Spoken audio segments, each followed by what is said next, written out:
A začneme touto prezentáciou ďalšou od firmy Greenway. Dneska je to v rámci nejakého rally, detoxu, a že k tomu budú zamerané aj témy, ktoré budeme riešiť.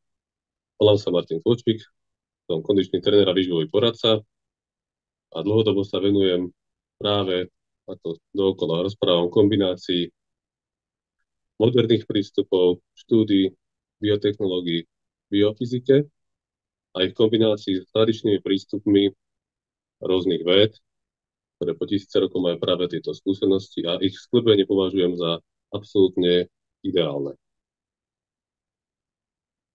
Firma Greenway vo svojich doplnkoch ponúka práve takéto kombinácie opakovane a robím to formou týchto rozborov tých produktov, k tomu bude aj dneska pri tomto produkte.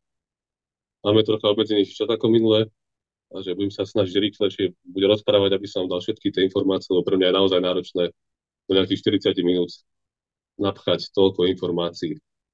Dalo by sa to spraviť veľmi rýchlo, čo týka nejakého detoxu a zdravého životného štýlu, ktorý mi tu bol povedaný, že mám rozobrať. Mal by som povedať, rozumne jedzte kvalitnú potravu, viacej sa hýbte, kvalita spánku, psychika, môžeme ukončiť celú prezentáciu, môžem odísť. Ale na druhej strane je to veľa komplexnejšie a skúsime to spraviť zhrnuté. A preto teraz by som odporúčil pre tých, ktorí majú naozaj záujem o to, budú tu určité pojmy, zoberte si pero papier alebo si nech zapisujte tieto pojmy, nebudem ich môcť dopodrobne rozoberať. Začneme. Čo to vlastne zdravý životný štýl znamená? Za mňa je niečo ako zdravý životný štýl skôr abstraktný pojem. Poprvé, kvôli tomu, že všetky dostupné informácie, ktoré dnes máme, zo sveta vedy a výskumu, ale aj práve tých tradičných prístupov ved, jedná sa v skutočnosti o tzv. Paradigmy. To sú dohady, že práve tieto aktuálne informácie sa javia ako platné a pravdivé, a teda platný spôsob zmyšľania a nazerania na danú problematiku a jej interpretácia. Tie sa však časom môžu meniť, ako napríklad, ktorý som asi spomínal, margarín, ktorý sa pred 20 rokmi odporúčal ako výborná náhrada tuku masla. Dneska sa vie, že to je jedovatý transtup. Po druhé, nie každý sme rovnakí, či už na biologické alebo fyziologické úrovni. Hovorím o kvalite trávenia, regenerácie, potenciál hormonálneho či nervového systému a s tým samozrejme spojená výkonnosť, či už fyzická, mechanická alebo kognitívna. Preto to, čo platí pre jedného, môže byť doslova protichodné pre druhého človeka.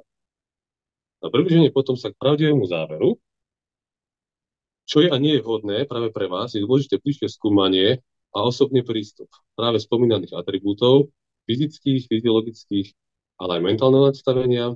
A dnes môžeme použiť modernejší pojem ako neurotypy, ktoré sú opäť od rôznych výskumníkov a rôznych koučov definované jemne odlišne, ako ich oni vidia. Na toto presne v skutočnosti slúžia kvalitní osobní tréneri, alebo mali by. Nie, aby nás vypluli náhodne vygenerovaný tréning, či jedálny, ktorý má platiť pre všetkých.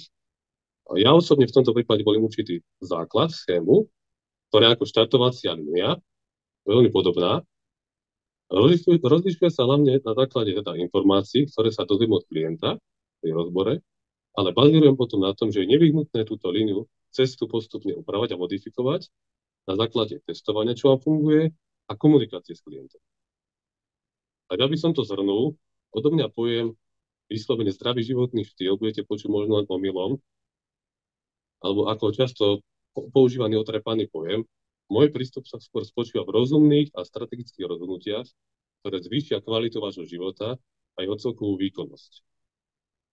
V tomto ponímaní už potom ale vieme argumentovať a poukazovať na rozhodnutia, ktoré s najväčšou pravdepodobnosťou vášmu organizmu škodia a ktoré mu pridávajú a pomáhajú. Opäť to potom bude len mierka, o ktorej sa bavíme. Buď stratégie na makroúrovni, chronický nedostatok spánku, ktorý vám môže škodiť, alebo absolútny nedostatok pohybu, poruchy stravovania, ako obezita či anorexia, drogy, alkohol a iné závislosti. To je makro. Na mikroúrovni potom môžeme hovoriť o určitej mentálnej výžive, rozvoju kognitívnych a kreatívnych schopností či sociálnych interakcií. Adekvátny príjem makro- a mikroživín, pohyb nie len na to, aby to bolo pekné, ale aby bol silný rozvoj aspektov a schopností vašej pohybovej a nervovej sústavy širokospektrálne. Na prebrate každého jedného aspektu by sme potrebovali samozrejme veľmi veľa času A ja tu mám dnes obmedzený čas, ktorý zväčša chronicky, ako hovorím, prekračujem. A mám pocit, že už to, čo vám dávam, je šialene okresané. Takže k veci. Teda organizácia zdravého životného štýlu, to je prvá téma. Zdravého životného štýlu. Osobne by som rozdelil túto celkovú oblasť do troch oblastí menších, na ktoré dobre sa zamerať. V prvom rade výživný pohyb, rovnako sú dôležité všetky aspekty za mňa. Takže nejdeme chronologicky, ale 3 body. Výživný pohyb, vyvážená strava a regenerácia, bod 1. Bod 2. Mentálny rozvoj, psychohygiena a sociálna stránka. Po tretie, finančné zabezpečenie. Subjektívne podľa mňa ideálna v živote je určitá rovnováha. Aj keď teda moje blízke okolie, ktoré ma dobre pozná, vie, že sám trpím často neschopnosťou tohto prístupu a môj vnútorný drive ma vie pohltiť natoľko, že mám problém sa zastaviť, aj keď signály už jasne hovoria, že je toho dosť. Uznávam však starú grécku školu stoicizmu a stotožňujem sa s mnoho ich prístupmi. Bohužiaľ, dnes si umierenosť a pestovanie odolnosti a schopnosti zvládať a riešiť situácie s chladnou hlavou, ako bol v tom stoicizme, mnoho ľudí zamieňa s ľahostajnosťou a utekaním pred problémom, nie jeho riešením v pokoji. A tak potom ich prístup vyslovene hraničí s narcizmom a sociopatiou, absolútnou bezohľadnosťou, necitlivosťou a neschopnosťou kde ďalej, niekde špička svojho nosa. A ľudia mali asi vždy dar z kompletnej komplexnej filozofie vždy vyštiepiť to, čo im aktuálne vyhovuje. A potom sa samozrejme tá komplexnosť stráca a možno aj samotný zmysel daného smeru. Začneme od oblasti, kde som ja menej vzdelaný, a tak spomeniem len svoj postoj. A jeden z troch bodov, mentálny rozvoj a sociálna stránka, psychohygiena. Keďže nie som profesionálny psychológ, nebudem sa tomu dlho venovať, ale skúste sa zamyslieť v dnešnom uponáhľanom, agresívnom, narcistickom a kompetitívnom svete nad dôležitosťou psychohygieny a schopnosťou vytvárať si určitú ochranu. Platí to o to viac pre empatických ľudí. A samozrejme aj dôležitosťou sociálnych interakcií, či už v menšej mierke a menšej skupine ľudí, ktorí sú pre vás dôležití, to sú introverti, alebo prirodzenej lásky k väčším počtom ľudí a častejšie návštev rôznych podujatí, čo sú extroverti. Na takúto psychohygienu môžu slúžiť rôzne prostriedky. Či hľadenie do ohňa, sviečky pre kreatívnych ľudí, to môže byť tvorivá činnosť, ktorá nás mentálne rozvíja, ale aj prechádzka či meditácia v podobe vyprázdnenia hlavy, niekde v prírode a vnímanie len prítomného okamihu, čo sa deje okolo vás a v skutočnosti len vnímanie svojej maličkosti. Ale aj jedna z potom z najjednoduchších a najrýchlejších variant, ktoré používa viacej koučov, je denník, kde si človek analyzuje svoje denné fungovanie a takisto si zapisuje, čo je vďačný, čo chce odpustiť, čo vytvárať. Pocit vďačnosti psychologicky je veľmi silná emócia. Takáto mentálna aktivita je pre veľké množstvo ľudí teda očistujúca a odľahčujúca. Bod 2 potom, z 3 bodov, finančné zabezpečenie. Opäť, nie som finančný poradca, ale považujem za nevyhnutné, ak sa nebavím o nejakom zdravom životnom štýle, spomenúť všetky tie aspekty, lebo verím, že všetky sú veľmi dôležité. Keďže nie som finančný poradca, jediné financie, ktoré ja správujem, sú tie moje a s manželkou, teda financie našej rodiny. Samozrejme, považujem dobre finančné zázemie za veľmi silnú pozíciu, ktorá vám dáva určitý pocit istoty, pokoja, slobody a možnosti o vašich ambíciách a aktivitách. Odvrátená stránka však potom je samozrejme možnosť spadnúť do určitého úplne materiálneho sveta, kde sa stráca hodnota o všetkom ostatnom živote a vnímanie všetkého ostatného. Kvôli ktorému tu som, výživný pohyb, vyvážená strava a regenerácia. Takže konečne sme sa sem dostali cez také moje úvahy. V prvom rade rozoberieme tréning. Čo sa týka tréningu, je veľmi dôležité si uvedomiť a učiť, ktorým smerom rozvoja sa chcete vydať a rozvíjať. Rôzne prístupy vedia byť značne kontraproduktívne. Najmä po tej začiatočníckej newbie fáze a newbie gainu, ktorá bude trvať, dajme tomu, 6 a 8 mesiacov. Za mňa však začiatočník by sa mal zamerať širokospektrálnejšie na rozvoj viacerých pohybových kapacít, ako je sila, výdrž, kondícia, mobilita, výbušnosť, spojenie pohybovej sústavy a schopnosť preciťovať jednotlivé segmenty skrz nervový systém a samozrejme čo najprecíznejšie prevedenie techniky cviku, ktoré do budúcna zamedzia vytváraniu zlých pohybových vzorcov a svalových disbalancií. Pre začiatočníka, ktorý takýto prístup doplní kvalitnou stravou a regeneráciou, bude budovanie svalovej hmoty a vytváranie estetiky tela prirodzený vedľajší efekt.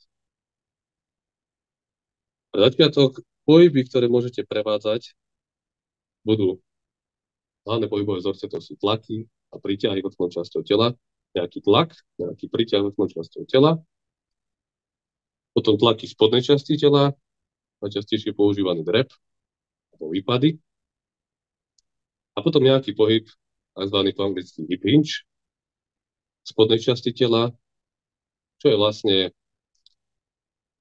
pohyb, pri ktorom od chrbtice po hrudnú pánvu ostáva telo viac menej nehybné, v neutrálnej pozícii, zatiaľ čo cvičenec sa prehýňa a predkláňa dopredu.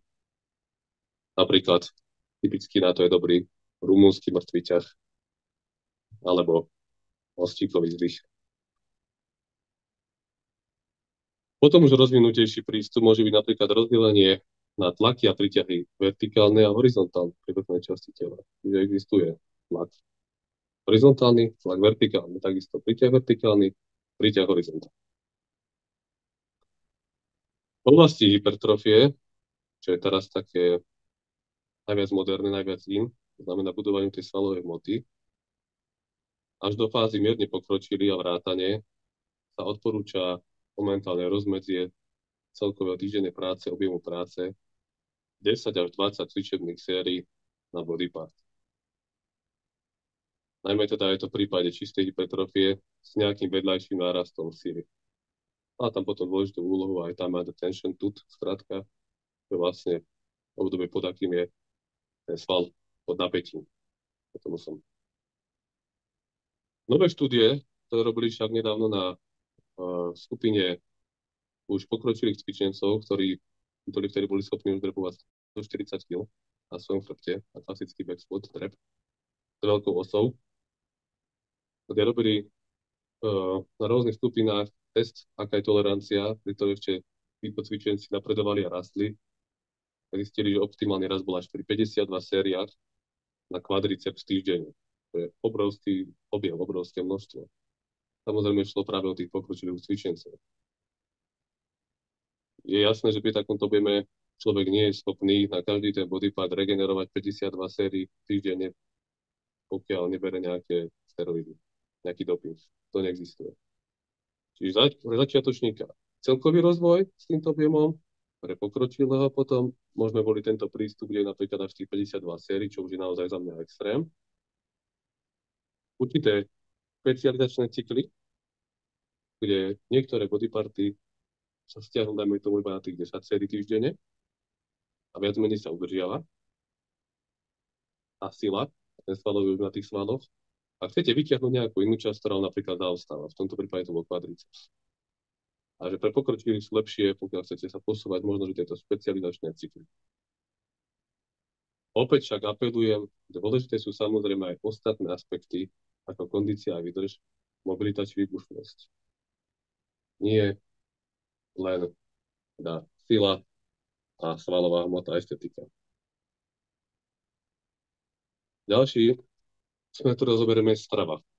Jednoducho to rozdeliť rýchlo na makro- a mikroživiny. V prvom rade bielkoviny sú jedno z kľúčových zložiek pri chudnutí a pre zdravie každodenného fungovania.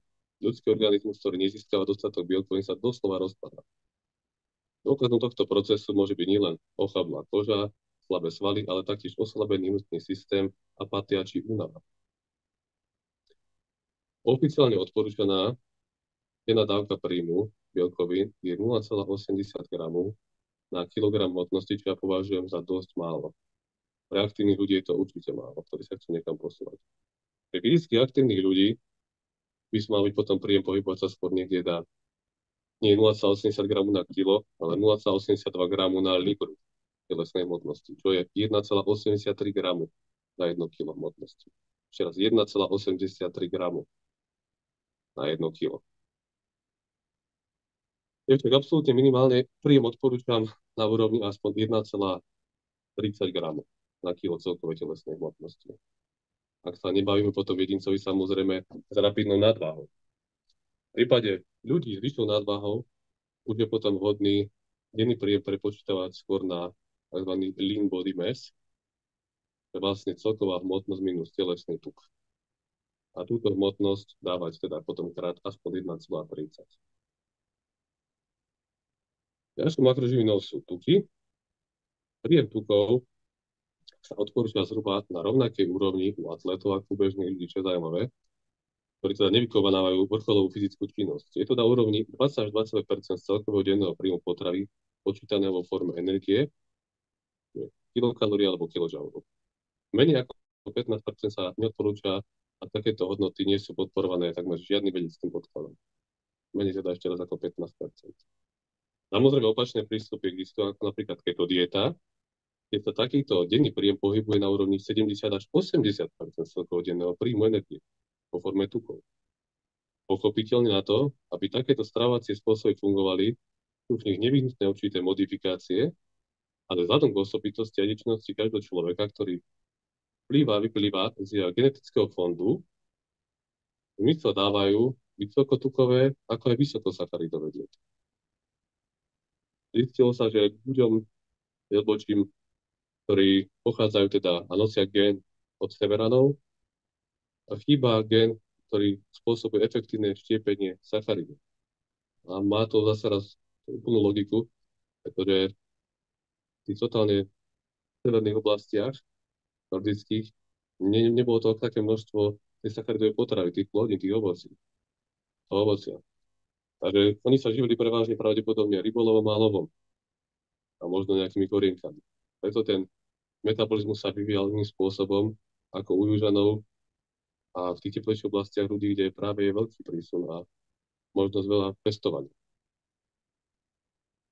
Tu je dôležité potom ale pri tých tukoch ešte voliť zložky, ktoré sú prirodzené a ideálne protizápalové. Ako napríklad omega-3, nie prozápalové omega-6. Doslova potom až jedovaté transtuky. Odkladná makroživina potom sú sacharidy. Je najľahšie dostupná a najrýchlejšie vstrebateľná v rámci metabolizmu. Niektoré smery odporúčajú príjem rozmedzi 40 až 60 celkového denného príjmu. Opäť, existujú prístupy, ako spomínaná keto dieta, či ľahšia varianta low carb, to je menej ako 150 gramov sacharidov denne. Kde logicky, pri celkovej hodnote makier 100%, tam, kde niekde percentuálne pridáte, inde musíte samozrejme ubrať. Takisto výhodu môžu mať vyššie príjmy sacharidov, karbohydrátov, ako aj nižšie. Karbohydrátov teda ako aj nižšie. Opäť je dôležité, o akého jedinca sa jedná, tu jeho jedinečnosť. Rozhodne ako v prípade tukov je dôležité voliť čo najprirodzenejšie zložky, radšej ako umelo vytvorené. Ja neuznávam prístup úplne calories in, calories out, že je to totálne jedno, v akej forme kalórie príjmete.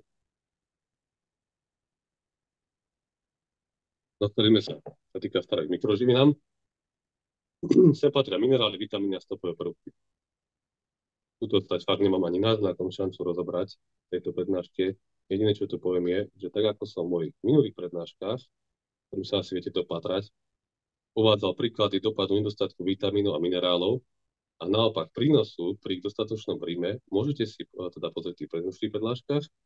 Rozhodne má zmysel sa na adekvátny príjem zamerať, pretože je nevyhnutný pre dlhodobú správnu funkčnosť vášho tela.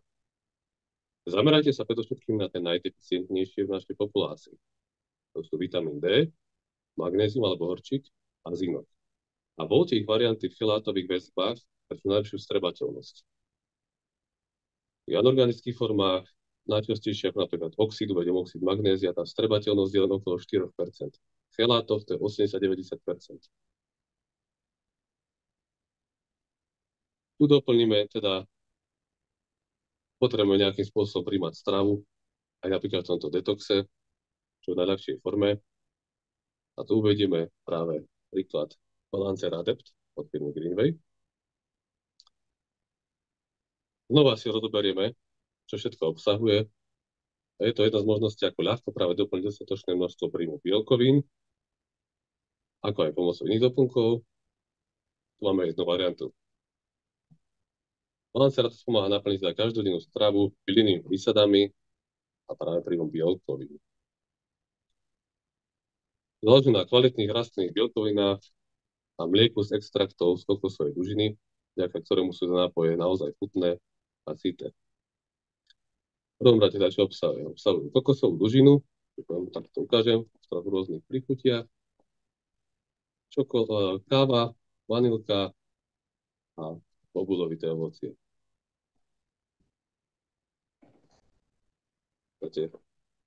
Nakladá sa tu 10 takýchto sačkov, do vody, do šejkra, rozmiešate a môžete piť. A zoberme si v rýchlosti, čo to obsahuje. V prvom rade kokosová dužina je výsledkom zrnia stuhnutého kokosového mlieka, má vysoké nutričné hodnoty a je zdrojom prírodných vitamínov, mikronutrientov a zdravých vlastných kyselín. Je to samozrejme skvelá alternatíva pre ľudí s intoleranciou na laktózu a ľudí, ktorí chcú znížiť príjem mliečnych výrobkov. Potom tu máme sojový proteínový izolát. Je to bohatý zdroj rastlinných bielkovín, vyváženým zložením aminokyselín. Soja je jedna z najbohatších, pravda, na bielkoviny. Táto jedna porcia obsahuje asi 15 gramov rastlinných bielkovín. Pozerám, že 12. Takže 12 gramov rastlinných bielkovín. Moja chyba. A okolo soje je veľa kontroverzie. Dlho sa teda hovorilo, že funguje ako fytoestrogen a neplýva úplne ideálne, ale posledné štúdie ukazujú o tom, že nemusí to byť pravdivá teória vôbec. Takže je tam tá kontroverzia, ja do tohto sa nebudem vyjadrovať k tomu. Je na každom, kto si ako zvolí. Je to rozhodne jedna z variant, ako môžete doplňať tieto bielkoviny. Ak vám sojové produkty navyše vyhovujú, nekonzumovať mäso. Oatmeal beta-glukán, ďalšia zložka, zlepšuje funkciu čriev a pomáha kontrolovať chuť k jedlu, stimuláciou sytosti. Pomáha takisto znižovať hladinu cholesterolu. Pektín a inulín odstraňujú z tela potom toxíny, cholesterol a žlčové kyseliny, čím znižujú ich hladinu. Stimuluje rast prospešných črevných baktérií ešte. Fosfolipidy zo sojového lecitínu posilňujú bunkové membrány, podporujú zdravie srdca a zlepšujú sústredenie a koncentráciu. Ale obsahujú vlákninu. Vláknina je pre naše telo nevyhnutná, spomaluje rýchlosť strávenia potravy, reguluje pocit sytosti a vytvára akýsi substrát, živnú pôdu pre črevnú mikroflóru. Obsahuje ďalej antioxidačný komplex, tzv. Renova systém, skladajúci sa zo 7 cenných výťažkov a vitamíny D a E. Ten podporí váš imunitný systém a poskytne ochranu cieva. Patrí sem teda výťažky z hroznových semien, zelený čaj a vitamín E. Táto kombinácia pomáha proti známkam starnutia na bunkovej úrovni. Ďalej, po anglicky grapeseed extrakt, grifonia, red grape, či červený grep, blueberry, spirulina extrakt, oat extrakt, green tea, či zelený čaj a resveratrol.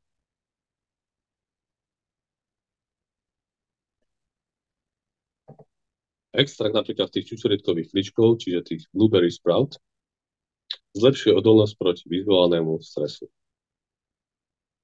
Ďalšia superpotravina, ktorú to obsahuje, teda spirulina. To je dobré. O spiruline sa hovorí ako superpotravine predovšetkým kvôli jej vysokej výživovej hodnote. Je to druh modrozelených riast, ktoré sa spracúva do formy výživových doplnkov. Má vysoký obsah bielkovín a vitamínov, preto ju vegetariáni a vegáni považujú za doplnok výživy číslo 1.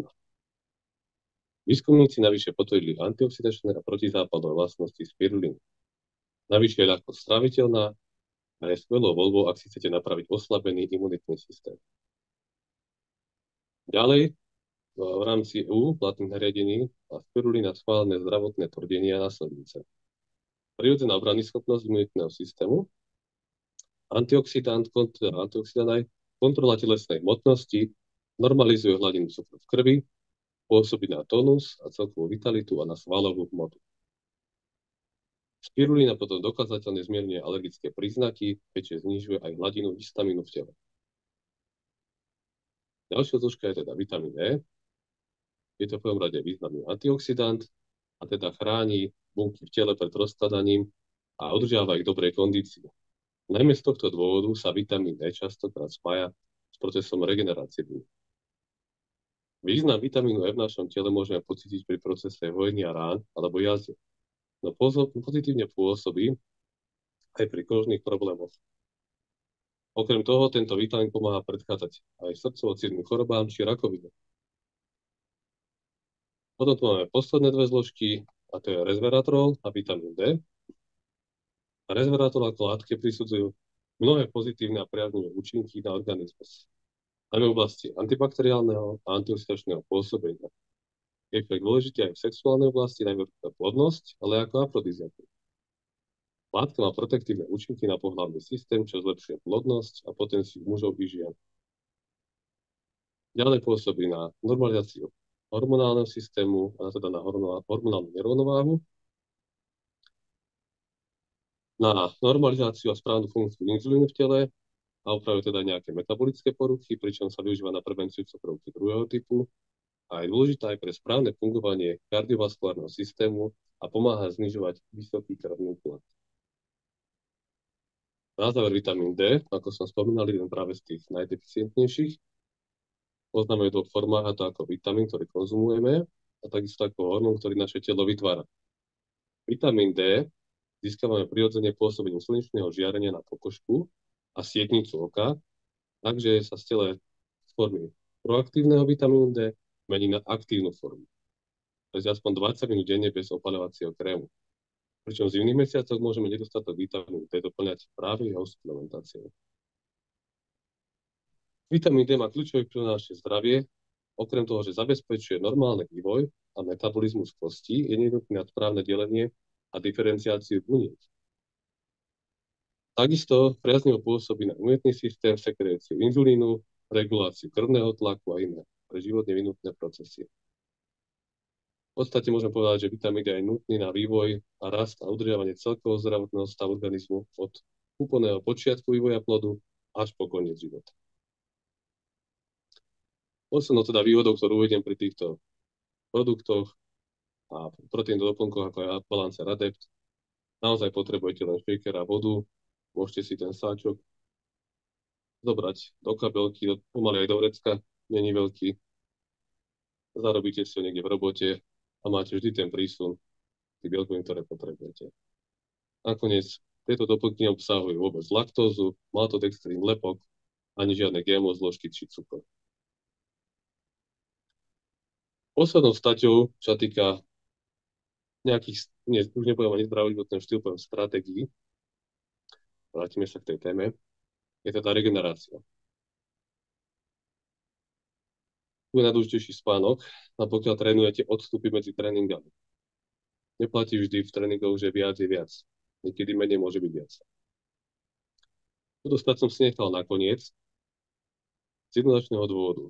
Vplyv na regeneráciu vášho organizmu budú mať všetky predošlé spomínané oblasti, pretože na nás vplývajú neurologicky aj hormonálne. A ich dopad je nespochybniteľný.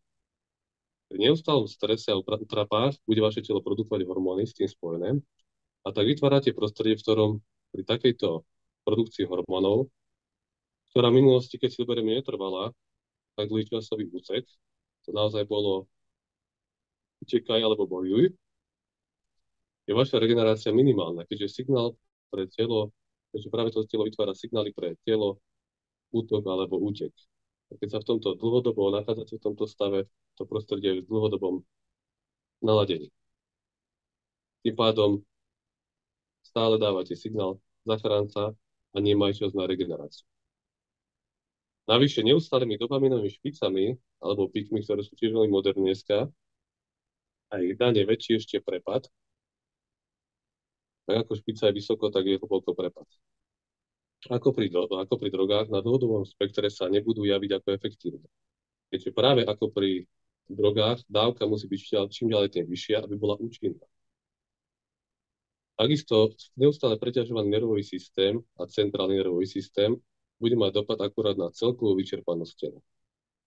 Opäť vidím ako riešenie skôr fungovanie niekde v strede a tak určitá umiernenosť a všetky už spomínané stratégie, ku ktorým len pridáme dôležitosť spánku a najlepšiemu teda spôsob absolútnej regenerácie, a to je 7 až 9 hodín, čo je pre väčšiny ľudí ideálne rozmedzie.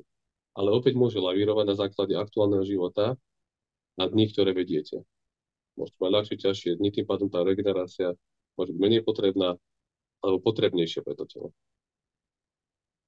Posledný bod, ktorý by som sem dal, je v rámci stratégií zlepšenia vášho života je skratke, čo najviac sa vyhýbať hormonálnym disruptorom, ktoré opäť dokážu rapidne znižovať funkciu a narúšať váš organizmus.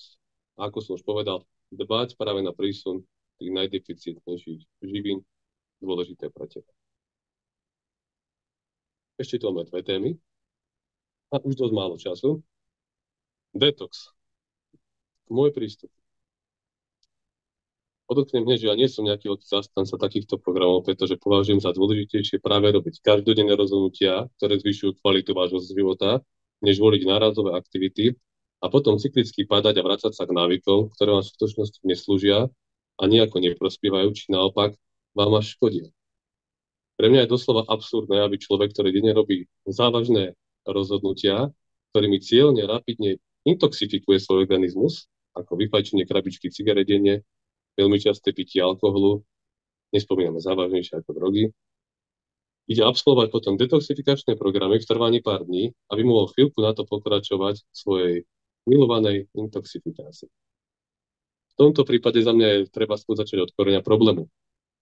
Naproti tomu, v prípade zdravého jedinca, ktorý robí rozumné rozhodnutia, má k dispozícii teda prirodzené orgány, ktoré detoxifikačnú činnosť za nás vykonávajú neustále, ako obličky a pečeň. Samozrejme, tieto kapacity majú aj spomínané intoxifikátory. Otázkou, ako dlho im budú pri veľkej záťaži, ktorú im dávajú, fungovať. Ako dlho budú funkčné.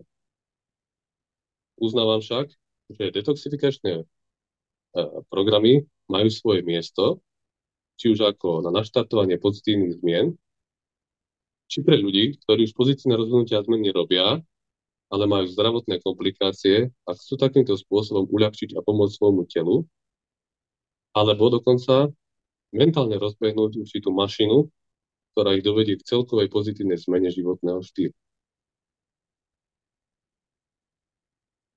Posledná stať je asi tá najviac, kvôli ktorému som bol oslovený ako kondičný tréner, a to je cvičenie detoxa. Ako som už spomenul, nie som odborník na žiadne detoxifikačné programy, a že nie je ani štandardom pre mňa zostavovať takýchto tréning počas takýchto programov. Musel som sa troška zamysleť, ale netrvalo to dlho, pretože pokiaľ rozmýšľate, všetko má svoju logiku. Prístup, ktorý by som však rozhodne ja volil v prípade absolvovania takéhoto programu, by bol teda logicky založený na fakte, že detox bude do určitej miery sám o sebe nový stimul pre telo aj myseľ a tak bude pre vás do určitej miery stresujúci. Miera závisí na tom, ako agresívnu variantu detoxu si zvolíte. Čiže praktiky v detoxe, aký bude príjem živín, ktorý by vás spravila teda nižší, či voľba prirodzenejšej stravy, ktorá nie je však tak presýtená chuťami a dochucovadlami. Aj to bude pre vás do nejakej miery mentálne utrpenie. Budeme sa tu opäť baviť skôr o premeny, ktoré zvlášte aplikovať, než o niečom konkrétnom. Ako som povedal, dneska konkrétne dostali ste možno, že nejaké rady, čo sa týka životného štýlu a stratégií. Zamyslenie sa nad zmenami. Takisto dostanete len určité typy, ktorých si môžete vyberať. Na to, aby som ja pre vás konkrétne to mohol spraviť, potreboval by som ďalšie informácie a komunikáciu. Takže v prípade agresívnejšieho detoxu by som určite zaradil tzv. Nízkostresový týždeň, alebo po anglicky deload. V takomto agresívnejšom detoxe rátam, že trvá spravidla kratší časový úsek. Preto by som volil práve takýto deload week, alebo nízkostresový týždeň. Počas takéhoto týždňa upravujeme náš cvičebný program štandardne. Tento nízkostresový týždeň používame raz za 4 až 6 týždňov, ak silovo cvičíme, a progresujeme silovo, na to, aby sme dali telu jeden týždeň s menšou prácou, menším objemom, menšou intenzitou a jeho zregenerovať. Takže používa sa to aj mimo detoxov. Mohol by som to práve aj detoxom. Takže počas neho upravíme náš cvičebný program s znížením intenzity, čo je v odbornom žargóne výraz pre odpor, s ktorým pracujeme, pre váhy, na 40%, maximálne však 60% 1RM.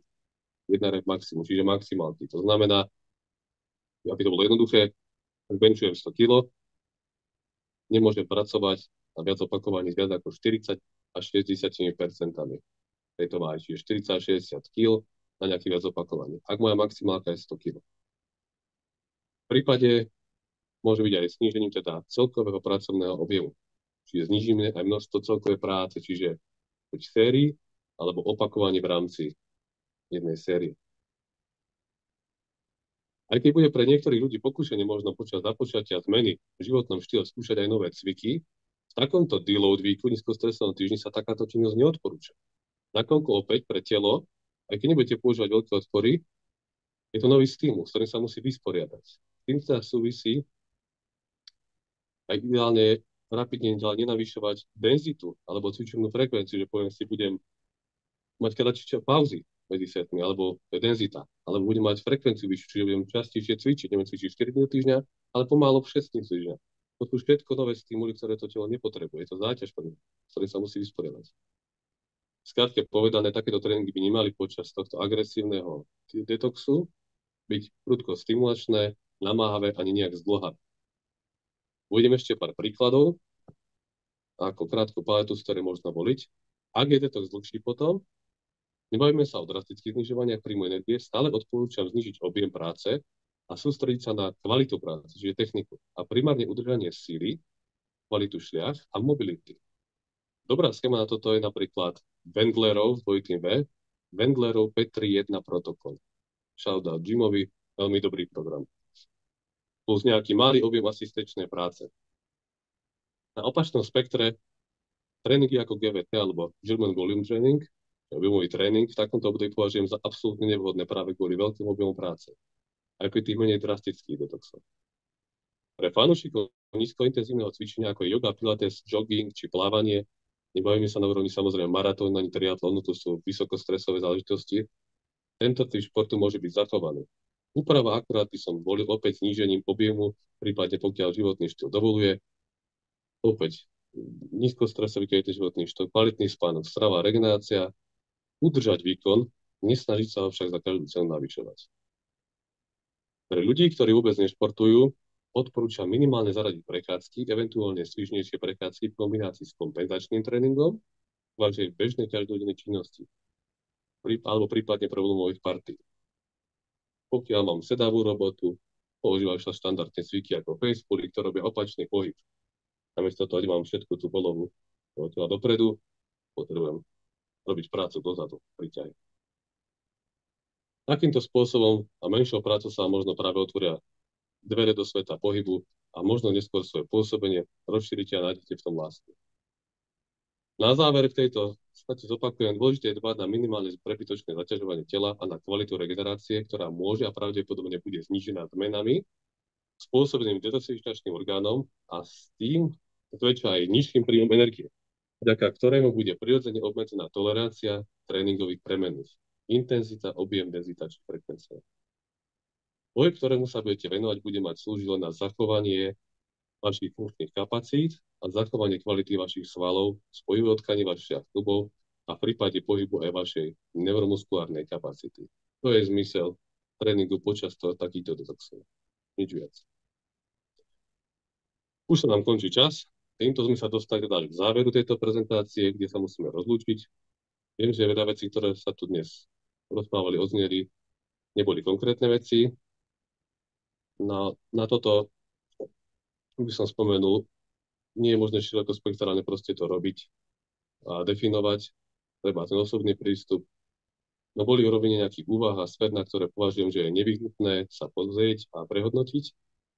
Ale pevne verím, že práve v týchto prvých krokoch začína aj u vás a započne skutočná cesta k zlepšeniu vášho životného štýlu a prosperity. Prajem teda ešte príjemné prežitie sviatkov, ktoré nás čakajú. Dúfam, že sa stretneme na ďalších stretnutiach. Ďakujem za pozornosť. Všetko dobré. Snáď vám aj tie umožnia mať čas a priestor na len do seba a my sa najbližšie vidíme pravdepodobne až po novom roku. Ďakujem pekne za pozornosť. Dovidenia.